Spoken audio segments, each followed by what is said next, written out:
こんにちは。今日は新人ホステスさんのお給料についてお話ししたいと思います。ホステスさんは稼げると思っている方いらっしゃると思います。確かに一般的なお仕事、アルバイト、飲食店に比べるとだいぶ最初の設定が高くなっている仕事ではあります。それでは新人さんは一体毎月どのぐらいお金をいただいてどのぐらい経費がかかっているのかを今回はお話ししたいと思います。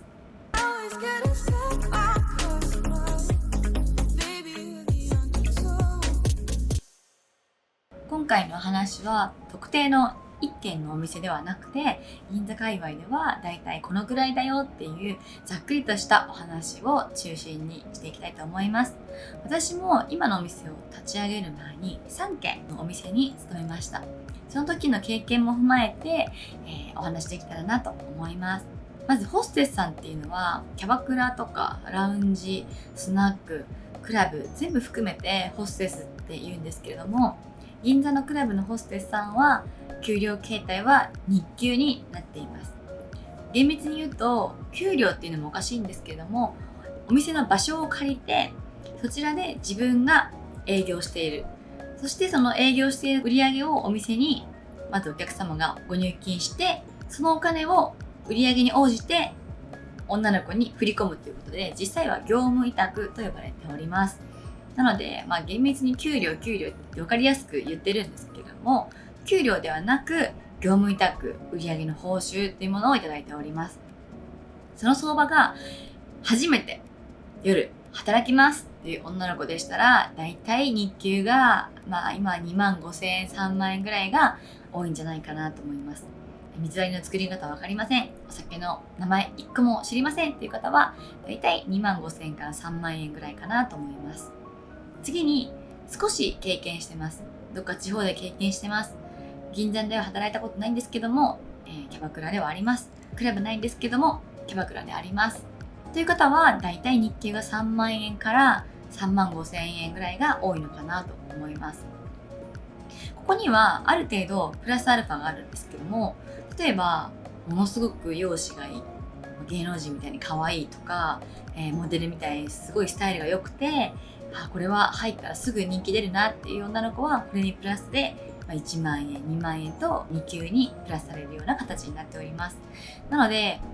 銀座って3万円とか3万5千円って安いな、私の今のお店の方が高いなって思ってる方がいたら、もう私はこれだけ前の店でやってきました。なので私は5万円欲しいですって言うと通ったりする場合もあります。それはその子の過去の経験だったり、あとその人の容姿によってかなり日給が変わってくるんじゃないかなっていうのがこの夜のお仕事です。今はひとまず新人ホステスさんということで一般的な日給をお伝えしました。これに加えて銀座のクラブで働いています、お客様が何組か来てくれますとか、私は前のクラブで売り上げがナンバーワンでした、ナンバーツーでしたっていう方だと、日給のベースがもっと高くて6万円とか7万円とか8万円とかそれ以上もたまにあります。なので一律全員が私は3万5千円から4万円からではなく、結構個々の、差によって日給のスタートは違うのかなという印象です。ホステスさんは出費が多いって聞いてるんですけども、新人さんのその3万円、3万5千円だとお給料足りてるんですかね？お給料は3万円、例えば3万5千円だと20日営業なので、20日かけたら70万円になります。それでお店に、源泉所得税を納めているので、手取りが 10% 大体引かれて、70万の方は63万円ぐらいが振り込みになります。そしてかなり経費かかります。毎日タクシーで帰るし、毎日美容室も行くし、毎月ドレスも新調します。それがだいたいドレスで5万円ぐらいで、美容室で1日1回2000円とか2500円なんで20日で5万円ぐらい。そしてタクシーで帰ると、だいたい皆さん1000円から3000円以内のとこ住んでるんで、だいたいこちらも5万円ぐらいってなると、63万円もらっても割と、残るって残るんですけども、本当に毎月2、30万しか手元には残らなくて、そこから自分の食費だったり、あとお付き合いですよね。お客様の誕生日のプレゼントを買ったりとか、何かこうお歳暮を中元したりとか、その接待交際費も使っていくので、実際は毎月15万から20万ぐらい貯金できたら結構いい方かなって思います。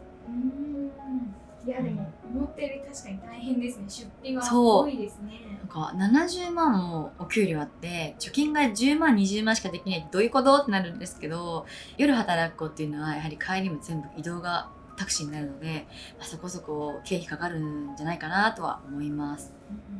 アスカさんから見て若い子で稼いでるなって思うラインはありますか？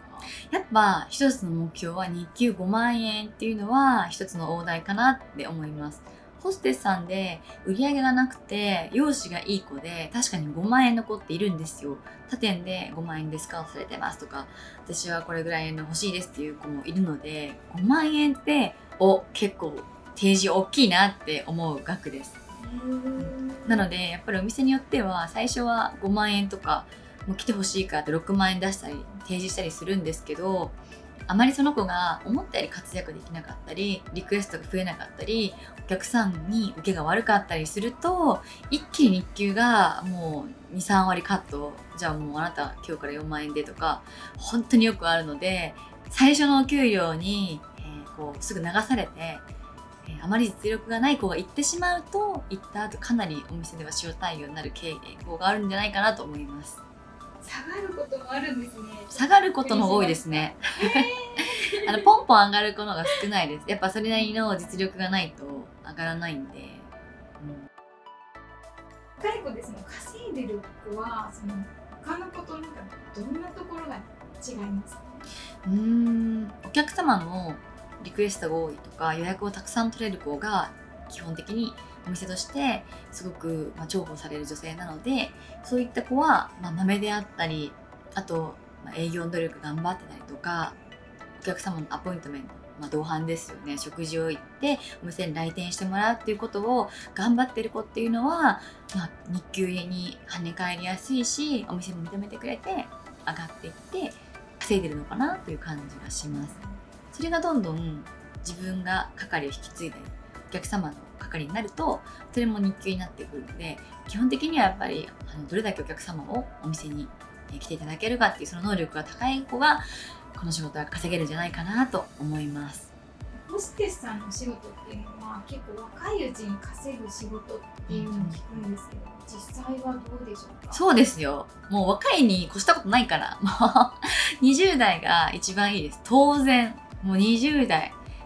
銀座なんでクラブだから落ち着いてる子が多い25、6、7、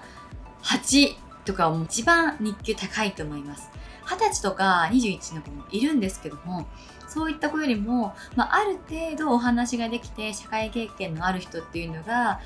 クラブの年齢層から言うと重宝されるので、もう25から29ぐらい、20代後半っていうのは、どこのクラブでもかなり日給は優遇してくれるんじゃないかなと思います。そこから30超えていくと、自分の数字だったりお客様の組数だったりがないと、本当に日給は基本は下がる一方です。極端な話、じゃあ20代前半3歳で銀座来て、その時お給料が3万円でした。でも移籍していって25歳26歳でじゃあ5万円もらいました。じゃあもっと移籍してお客さん持ってて28ぐらいでじゃあ6万円でしたっていう子はざらにいるんですが、そこでもうお客さん持ってなくて転々としてる子は30ぐらいになると、あなたはちょっと6万円はうちは出せないけど5万ならとか4万ならと30を境にこう給料いきなり下がってきます。悲しい。悲しい。だからみんな自分の、そのビジョンというか、年齢を重ねたことあんまり想像しなくて、いつまでも働けるとか若いっていうのが結構20代ね、ホステスさん考えてないからこそそういう子いるんですけども、結構そのね、デッドラインは目前と来てて、30ぐらいは、自分のお客様がいないとお店を移って給料どんどん上がるっていうラインじゃなくなってきてますね。厳しい。いや普通だから厳しくない。でも逆に言うと、そのさっき言ってた8万円とかそれ以上とかすごい人気のホステスさんになると、月にもらえる給料がすごい額になりますね。そう200とか300万円ぐらいの子は、まあそれぐらい売り上げある子はやっぱ稼いでる人がいますね。すごいバーキンとかいろんなそうね、買えそうな。毎月バーキン買えるんじゃないですか。アスカさんの周りに稼いでるホステスさんどれくらいいますか？業界内で。いや、あんまり今いないんですよ。あ、本当ですか？なんか私の感覚で稼いでるっていうのは、まあ、毎月1000万持って帰ってるっていうレベルなんで、200とか300で、まあそこそこって感じですね。その売り上げの女性だとやっぱそのぐらいなんですけど、銀座ってママになると、まあナンバーワンの時代を経ってママになって、まあ行くんですけども、そしたらやっぱり1000万ぐらい稼いでる人ってちょこちょこ昔はいました。昔って言っても、まあ、2年前とか3年前とかですよ。別にバブルの頃とかじゃなくて。なんでその人気のママ、めちゃめちゃお客さん持ってたりとか売り上げできる人ってほんと毎月1000万持って帰ってたりしてたので、まあ5万10万日給もらってますって言っても確かに多いんですけど、基本ホステスさんは日給じゃなくて、もう売り上げになると折半。私は毎月いくら売ります、じゃあ 40% ください 50% くださいっていう歩合に最終段階になっていくので、そこはやっぱり極限というか、水商売で一番稼いでる人の歩合のパーセントかなと思います。日給じゃないんですよね。その日給はまだ一般的な 99% の子は日給で 1% の子が歩合でやってると思います。本当に一握りなんです。そう、そのぐらいの人が100万売ったら45万くださいとか、1000万売ったら500万くださいっていう歩合でやってます。ということで今回は新人ホステスさんのお給料を大公開いたしました。売上の女性やママについてのお給料も少しお話してきたんですけども、頑張る女性にとってはとても夢がある仕事かなと思います。ぜひぜひ皆さんも参考にしてみてください。それではまた。